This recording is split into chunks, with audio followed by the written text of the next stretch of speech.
This is Trend Following Radio, where great thinking comes alive. Nobel Prize winners, legendary traders, best-selling authors, and the pros that know what drive us irrational human beings. I am your host, Michael Covel. Not filtered, raw, honest. That's my passion.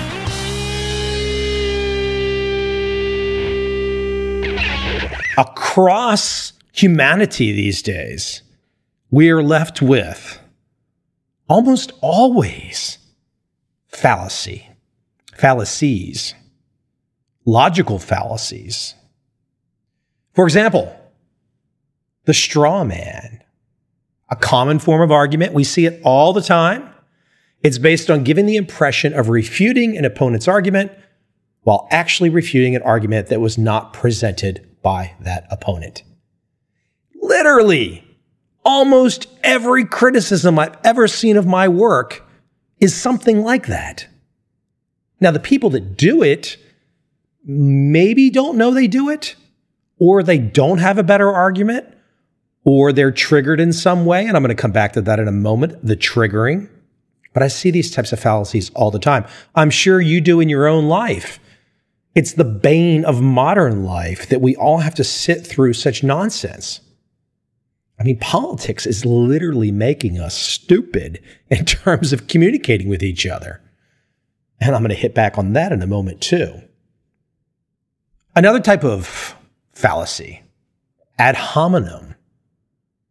This is short for argumentum ad hominem, a fallacious argumentative strategy whereby an argument is rebutted by attacking the character, motive, or other attribute of the person making the argument or persons associated with the argument, rather than attacking the substance of the argument itself. We see that one all day long. Bring up a very logical point for debate, for discussion,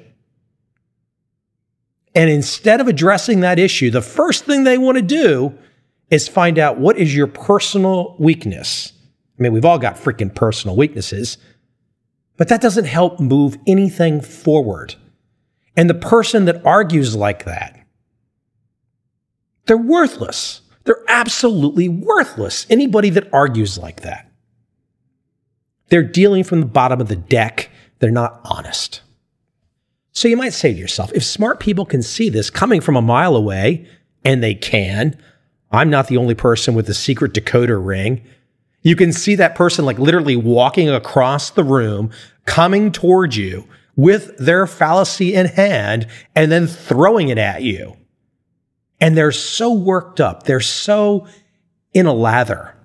I mean, they need a hot shower, a cold shower. They need a slap across the face. I don't know what they need. But how do they get to this place?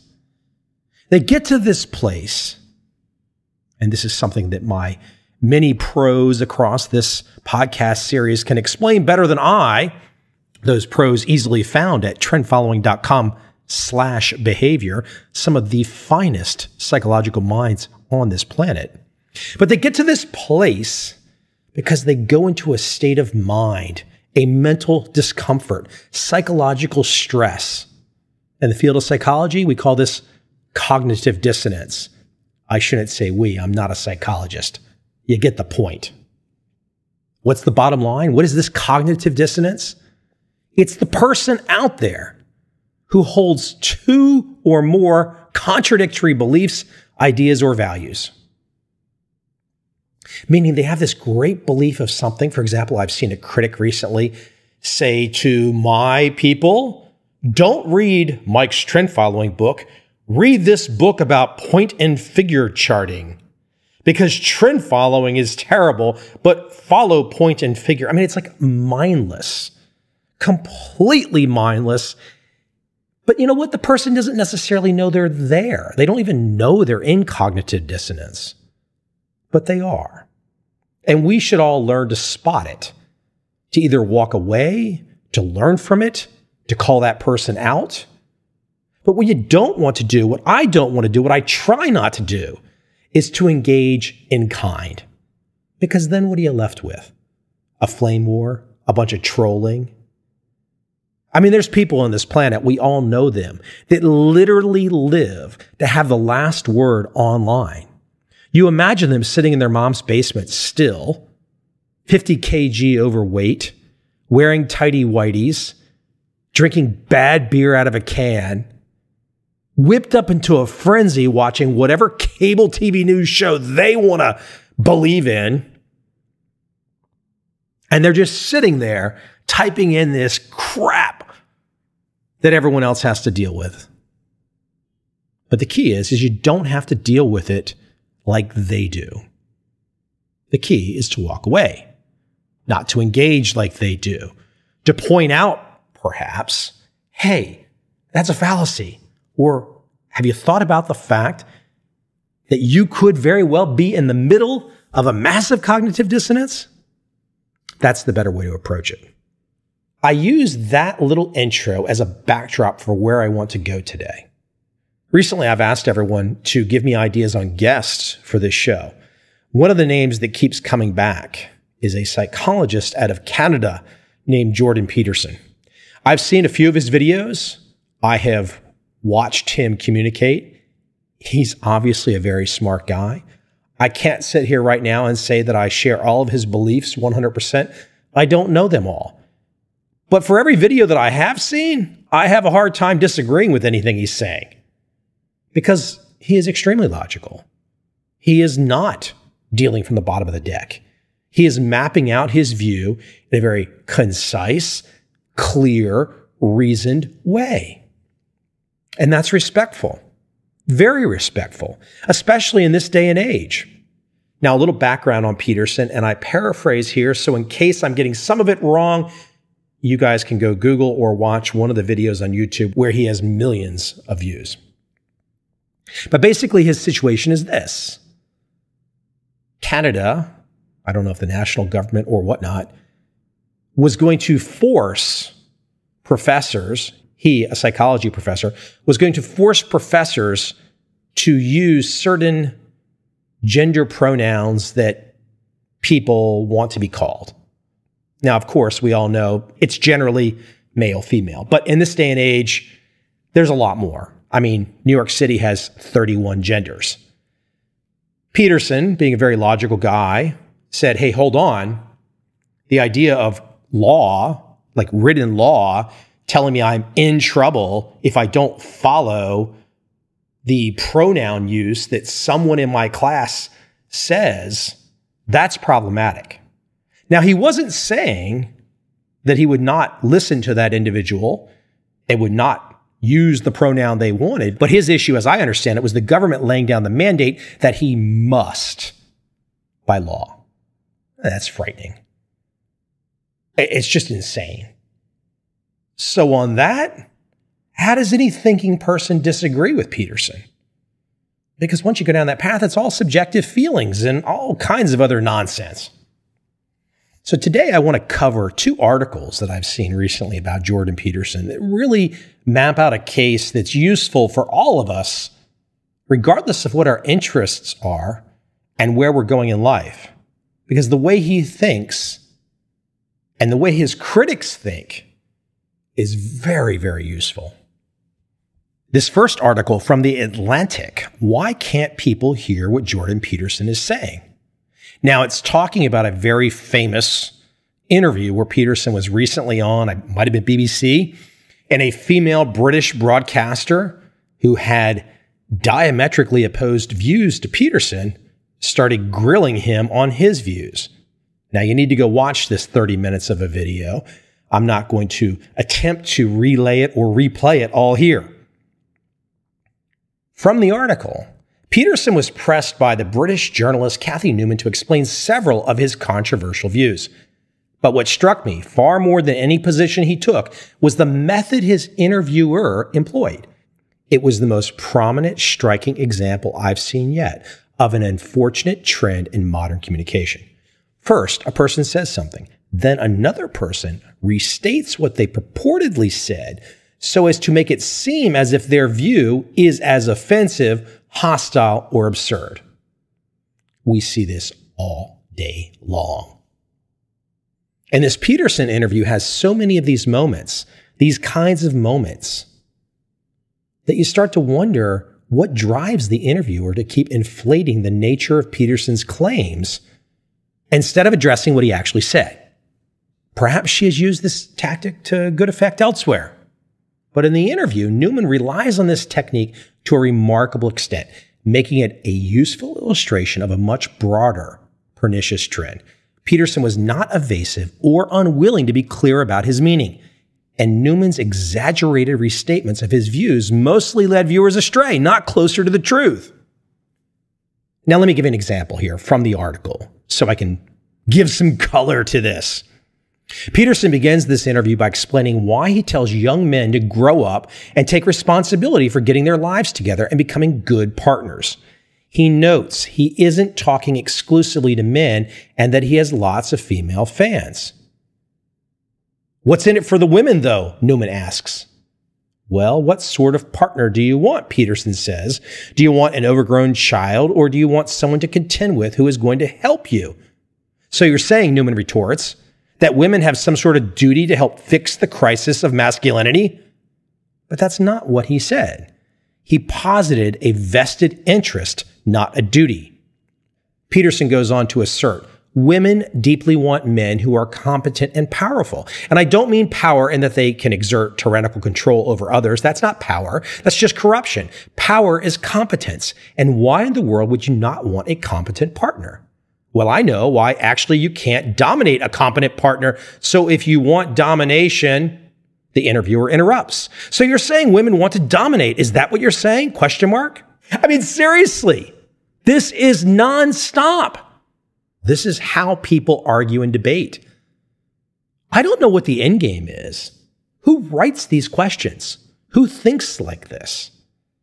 Have people become such robots, such mouthpieces of large corporations and the state that they just don't care anymore?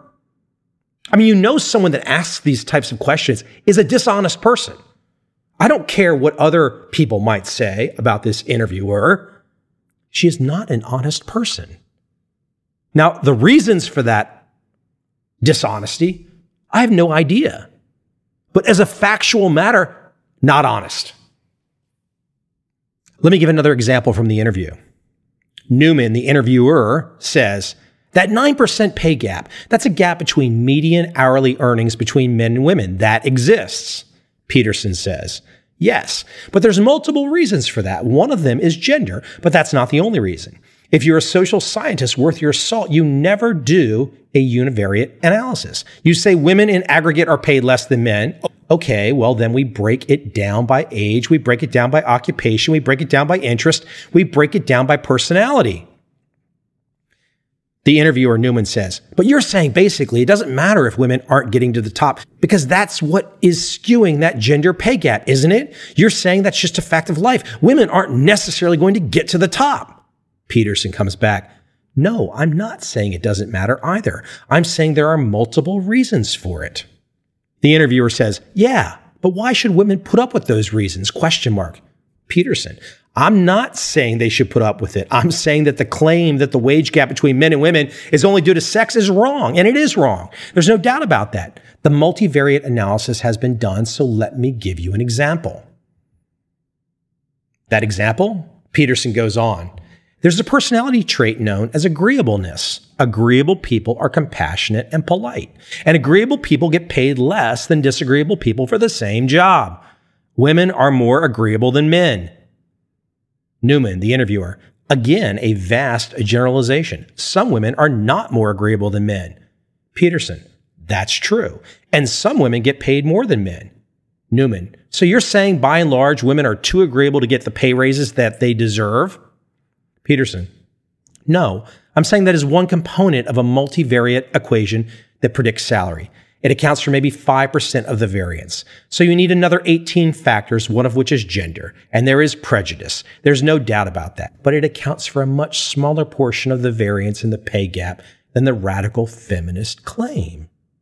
Now, okay, he's throwing one out there, radical feminist. I don't know the definition exactly of a radical feminist. I can guess, but he's throwing that out there. And some people could say, If Peterson's such a logical thinker, why does he have to use that term? Why not explain radical feminist? The interviewer Newman comes back. Okay, so rather than denying that the pay gap exists, which is what you did at the beginning of this conversation, shouldn't you say to women, rather than being agreeable and not asking for a pay raise, go ask for a pay raise. Make yourself disagreeable with your boss. Peterson, but I didn't deny it existed. I denied that it existed because of gender. See, because I'm very, very, very careful with my words. Newman, so the pay gap exists. You accept that. I mean, the pay gap between men and women exists, but you're saying it's not because of gender. It's because women are too agreeable to ask for pay raises. Peterson, that's one of the reasons. Newman, okay, why not get them to ask for a pay raise? Wouldn't that be fair? Peterson, I've done that many, many times in my career. So one of the things you do as a clinical psychologist is assertiveness training. You might say, often you treat people for anxiety, you treat them for depression, and maybe the next most common category after that would be assertiveness training. So I've had many, many women, extraordinarily competent women, in my clinical and consulting practice. And we've put together strategies for their career development that involve continually pushing, competing for higher wages, and they often tripled their wages within a 5-year period. The interviewer, Newman, and you celebrate that? Question mark. Peterson, of course, of course. Let me give one more excerpt from this 30-minute interview just to give you a feeling of how, frankly, insane it is. Peterson, there's this idea that hierarchical structures are a sociological construct of the Western patriarchy. And that is so untrue that it's almost unbelievable.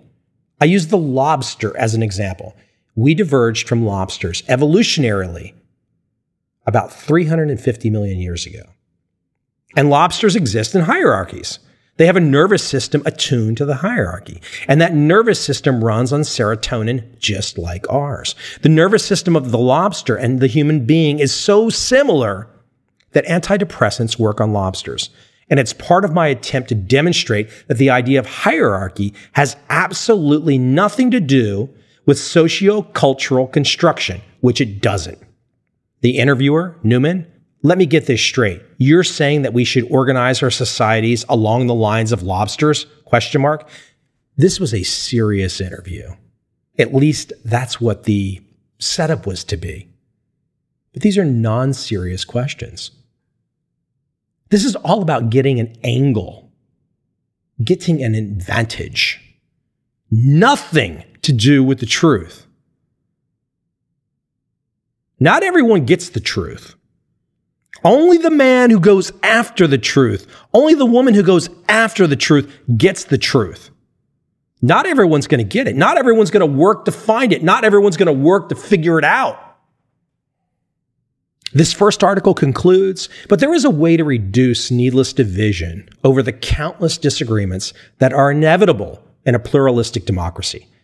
Get better at accurately characterizing the views of folks with differing opinions rather than egging them on to offer more extreme statements in interviews, or even worse, distorting their words so that existing divisions seem more intractable or impossible to tolerate than they are. That sort of exaggeration or hyperbolic misrepresentation is epidemic, and addressing it for everyone's sake is long overdue. Round of applause, right? What a great paragraph. Spot on. Even if I was not trying to make a case with Peterson and this interview that there was a wider use for it, even if I was just trying to keep it narrowly in my investing world, my trading world, it's spot on. 100% spot on. Because when I look at the critics of something like trend following, they employ the same techniques that this interviewer employed against Peterson over pay disparity. It's a technique. It's not a search for the truth. It's a technique. Now, I want to connect this to a second piece that refers to the interview with Peterson and the piece that I just read excerpts from. So you're saying we should live like lobsters? Or why does politics make us stupid? That's the title of the article. What a freaking great title. Now, this writer lays out the case from his perspective, taking it up a notch. This interview, the one with Peterson, deserves to be studied in full because the hapless Newman, the interviewer, does what she does about a dozen times. She mistakes equality of opportunity for equality of outcome, for instance, or seems baffled by the notion of multiple factors, and each of these spectacular bloopers is introduced by the infamous, "So you're saying." And this blog author says, look, this is not a post about whether Peterson is right about this. This particular blog post writer says, I don't agree with him on everything. And that's not really my point either, because I've not read or watched or listened to everything about Peterson. I'm really in this very narrow channel of looking the best that I can for some damn education, for something where I can feel like I've made it past all the blather that's out there. The author goes on, as many have noted, this journalist does not seem very bright. That's certainly the impression one is left with, but that's not much of an explanation. Obviously, what Newman is trying to do, as the Atlantic piece points out, is not to find out what Peterson is saying, but to smear him by associating him with extreme, absurd, or repulsive beliefs. Most of us have experienced these kinds of conversations. Sure, there may be cheaters among people who claim disabled benefits. So are you proposing to slaughter all handicapped people like the Nazis? Why would anyone try to sound so dumb? But we see this all the time. So why do people say these things? The simplest explanation would be that they hope to convince their audience.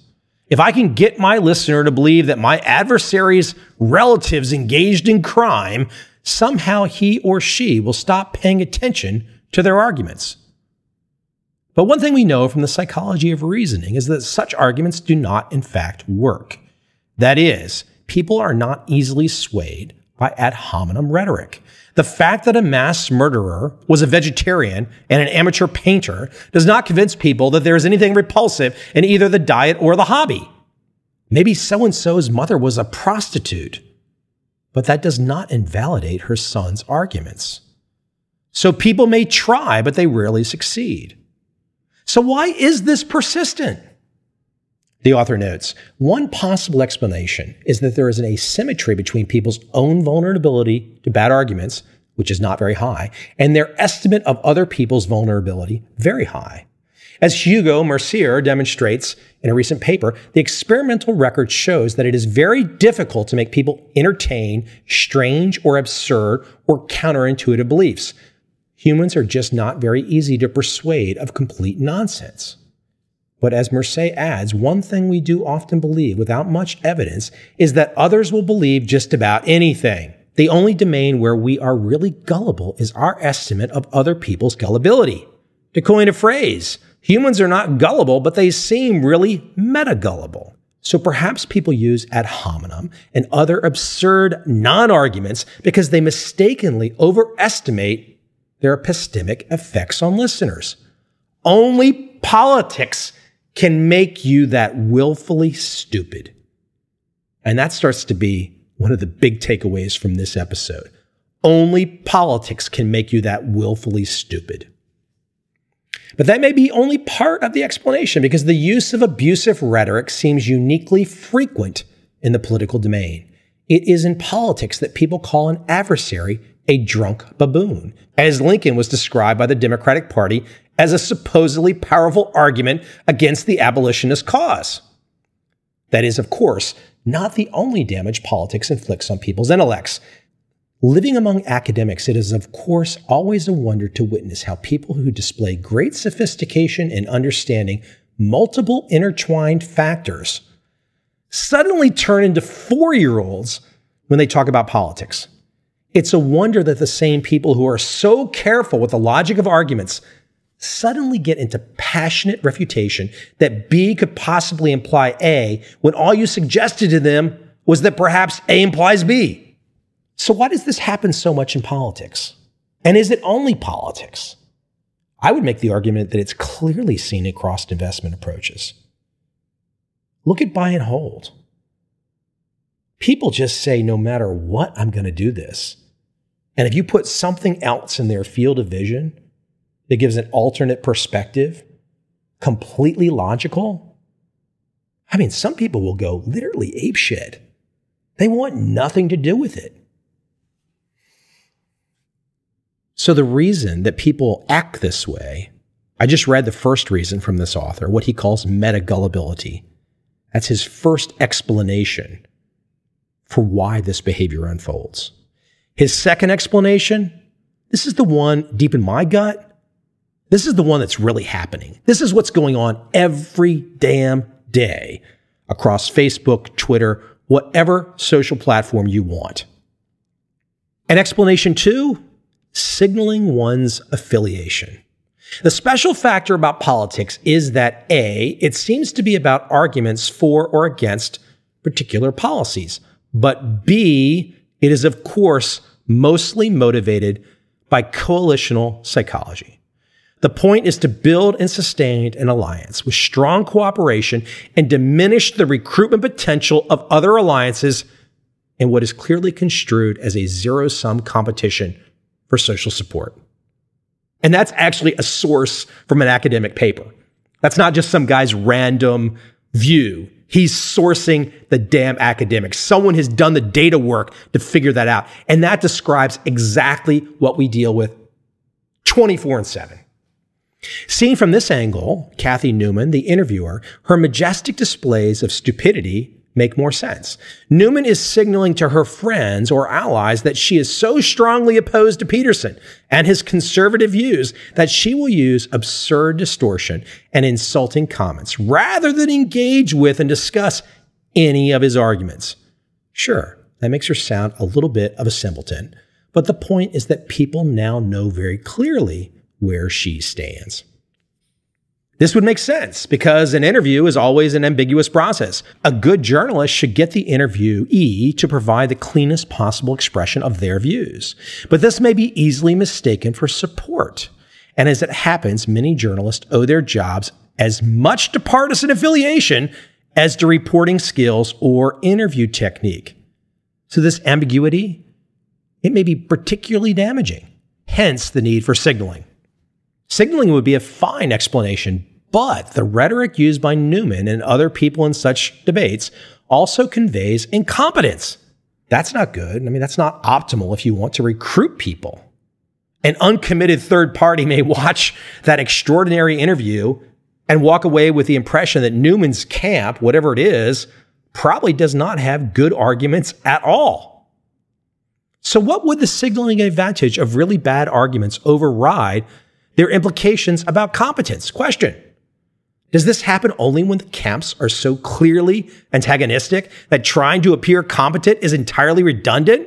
Does it make sense to signal incompetence? That's the big question for all of us today. Does it make sense to signal incompetence? I've had this feeling deep in my gut for a long time. When I watch any news, and I try not to watch much, but if I watch any news, any statement from a media type or a political type, I don't think about their words. I think about their words as constructed to signal. I wasn't able to phrase it that way until I saw this great article. But that's what's going on. It's just a signal to your predefined camp, to your predefined team. So what's the takeaway from this? Why did I put you through this process to think about this stuff? Because making money has absolutely nothing to do with any of this. And if you find yourself defending some personal opinion, some deeply held belief that you can't logically write out when it comes to dollars and cents, I mean, if you can't spreadsheet it, if you can't put it in Excel, if you can't map it out, you could get lucky. You could have a nice life. You could get a couple big hits. I mean, look, some big hits, You get a $10 million hit or a $100 million hit, you don't have to worry about for the rest of your life whether or not what I'm talking about is even relevant to you. Who gives a crap, right? You don't care. But for those of us under the bell curve of the masses, and for those of us that actually want to try and find the truth, to find that path that gives us something that's real, not simply signaling incompetence. The author in that second piece, he puts those two explanations out, meta-gullibility and signaling incompetence. He puts those out, as he says, as conjecture. I'm not buying that. I mean, that might be his view. My view? No way. People are absolutely going out there right now, nonstop, every damn day, and putting dishonesty out there simply to keep their team happy. I want another team. I want the truth team. I don't want your political bullshit. Someone told me that the other day. They said, Mike, look on your Facebook. You got a bunch of people that said something bad about Hillary Clinton. Don't you think that means something bad about you and you're now just as guilty as them because they said something and you are now like them? What the fuck is that, man? Come on. That's nonsense. You want my views? I've been doing this podcast since 2012. I have a very particular view. I don't really care about partisan anything. I don't want to be on anyone's team. Oh yeah, I want to sit down with you and have dinner, and I want to shoot shit, have a nice conversation, all that kind of fun stuff. But I don't want to march. I don't want to be brainwashed. I'm not just accepting something because some group said it. I'm going to tear it apart. I'm going to absolutely tear it apart. I remember as a kid giving one of those plastic toys with a motor inside. Maybe the arms moved on it or something like that. Some sci-fi type thing. First thing I did, maybe I played with it for a day. The next thing, give me the screwdriver and give me the hammer. Because I'm getting inside that thing. I want to see the gears. I want to see how it works. I want to see under the hood. And once I see that, I'm ripping that motor out. Once I rip the motor out, I'm tearing the motor open.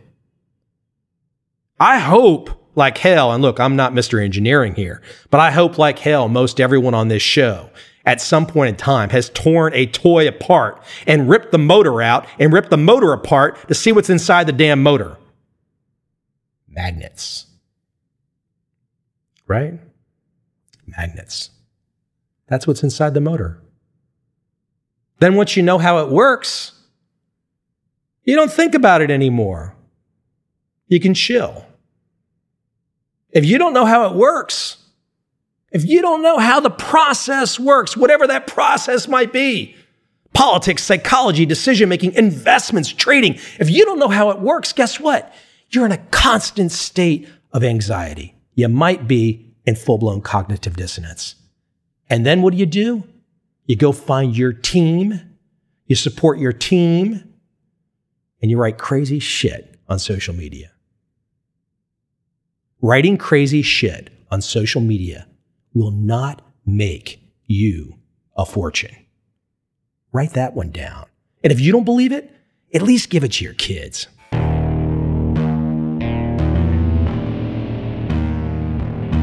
I see a time when those awake will understand how to make money in up, down, and surprise markets. Whether new trader or experienced, college student or financial advisor, protecting against a crash or just trying to make a lot of money, trend following offers everyone an answer in uncertain times. To get started immediately, send me an email, michael@covel.com. I will send you the right trend following steps to take along with my free video. But if you want to buy and hold, trust the government and trust Wall Street, this is absolutely not for you.